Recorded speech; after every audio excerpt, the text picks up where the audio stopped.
Pagsisimula ng habagat at ang posibilidad ng matinding El Nino phenomenon, ating tatalakayin kasama si Ma'am Annaliza Solis, Climate Monitoring and Prediction Section Chief ng Pag-asa. Ma'am Ana, magandang tanghali po at welcome po sa Bagong Pilipinas ngayon. Good morning po, Ma'am Cheryl at Sir Joshua at sa lahat po ng nanonood at nakikinig ng ating programa ngayon. Good morning. Ma'am, meron pong mga ulat na posibleng magsimula na ang pag-iiral ng habagat dahil sa epekto ng Tropical Storm Jangmi. Paano po ito makakaapekto sa panahon sa Pilipinas sa mga susunod na araw? Well, sa ngayon po, doon sa patuloy na minomonitor natin ang pagpasok ng bagyo, no, posible pong ito ang enhance ng tinatawag nating southwesterly wind flow na posibleng maging panimula na rin po itong tinatawag nating habagat at onset ng tag-ulan. And kasabay rin po nung ating minomonitor na El Nino. And Ma'am Cheryl, usually po kapag habagat season at pre-developing ang El Nino, mataas po ang tsansa na medyo mas magkakaroon tayo ng mga heavy rainfall events due to enhanced southwest monsoon or habagat dahil kasama na rin po yung combined effects ng mga ganitong mga bagyo na papasok sa panahon ng ating habagat sa ngayon. Okay. Sa monitoring niyo, Ma'am Ana, aling mga lugar po sa bansa ang posibleng makaranas ng malalakas sa pag-ulan at pagbaha kapag lumakas nga po itong habagat? Well, especially po itong mga areas po na nasa western section ng ating bansa, particularly dyan po sa may western Luzon, dito po sa may parte ng ibang bahagi ng Mimaropa at dito po sa may Panay area, dito sa may Visayas, dito sa may Iloilo area. So Sir Joshua, yan po yung mga areas na tinatawag na nasa type 1 climate na usually yan po yung nai-impluwensyahan ng habagat. So yan po yung sa may parte ng Ilocos Region, sa may CAR, sa Region 2, sa Central Luzon, some portions of Southern Luzon, portions ng Mimaropa, and dito nga po sa Panay Island, including po yung Metro Manila. So yan po yung mga posible po na maapektuhan ng mga heavy rainfall events due to habagat and enhanced southwest monsoon kasama ang mga tropical cyclone occurrences natin. Ma'am, sa panahon po ng pagpasok ng habagat, ano po yung mga pangunahing panganib na dapat paghandaan ng local government units pati na rin po ng mga residente?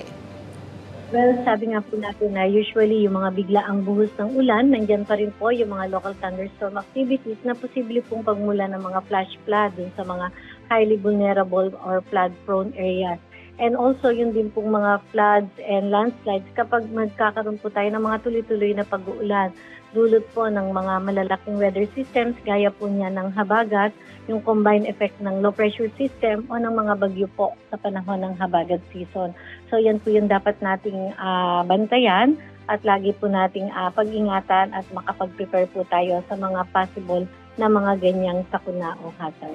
Okay. Pero Ma'am Ana, linawin lang po natin, no? Since nararamdaman pa rin po ang init ng panahon, ito po mga nabanggit natin na localized thunderstorm o yung mga biglang pag-ulan, usually po gaano po ang itinatagal nito? Ito po yung mga tinatawag na short duration rainfall na nangyayari or yung mga biglaang heavy downpour that could last mga around 20 minutes up to 1 hour. And then after po nun, posible pong mainit na po uli, mataas ang alinsangan, or magiging cloudy pa rin. And also po, ito po yung precursory sign ng transition natin from dry season to panahon ng ating tag-ulan associated with habagat. Okay. At nagbabala din po tungkol sa posibleng paggala nitong El Nino nga po sa ating bansa. Pakipaliwanag po paano po ito naiiba dun sa karaniwang init na nararanasan natin. At kung magiging yung tinatawag natin very strong itong El Nino, ano po ang posibleng epekto nito pagdating naman po sa supply ng tubig, agrikultura at produksyon ng kuryente sa bansa? Well, sa ngayon pa ay wala pa po tayo yung umiiral na El Nino, but then sabi nga po natin, ang unang impact nito, ito pong mga heavy rainfall events and enhanced southwest monsoon during the habagat season. And then eventually, may mga areas na rin po na makakaranas na medyo mariinit yung temperatura. Meron din pong mga significant reduction sa tubig ulan. Pero ang nakikita po natin is by end of November, there will be areas na posible pong magkaroon ng mga kabawasan sa tubig ulan, na posible pong magkaroon sila ng dry condition or dry spell. So sa ngayon po ay nagkakaroon na po tayo ng iba't ibang coordination meeting with the national government concerned agencies, lalong-lalo na po yung mga namamahala dyan sa agriculture, sa water resources, sa health, sa public safety at sa energy sector. So meron na po tayong mga ginagawa, mga strategic action plan and preparations po sakali po na magkaroon po tayo ng mga potential na mga impact sa pagdating ng El Nino.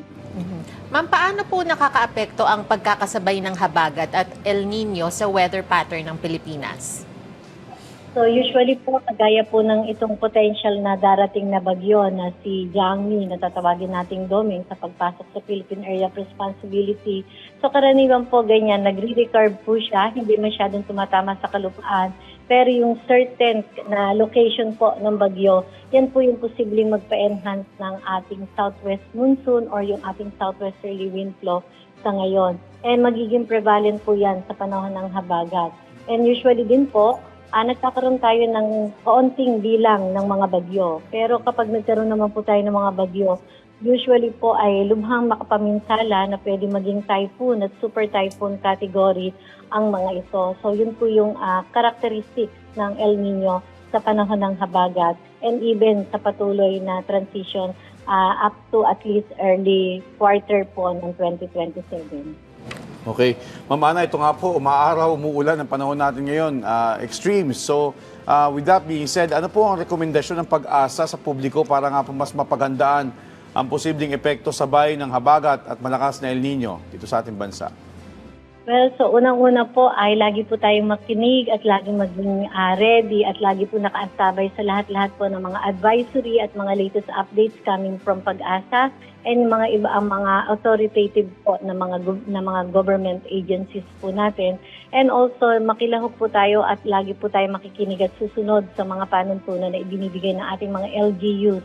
And also in our own way, so yung pong pag-iingat sa mga tubig baha kapag meron po tayong mga heavy rainfall events. So, magdala pa rin ng payong, panangga sa init at saka po sa ulan natin. And yung pong ating mga go bag or yung ating disaster kit, lagi po tayong maging ready, lalong-lalo na po kung nangangailangan tayo ng mga evacuation sa panahon ng baha at malakas na ulan. And magtipid ng tubig din po. And kung meron po tayong mga technologies para dun sa mga rainwater harvesting, ito po yung time na pwede tayo pong mag-rainwater harvest sa panahon ng habagat at para sa pagdating po ng impact ng El Nino na reduction ng ulan, meron pa rin po tayong magagamit. Alright, maraming salamat po sa inyong oras, Ma'am Annalisa Solis, Climate Monitoring and Prediction Section Chief ng Pag-asa.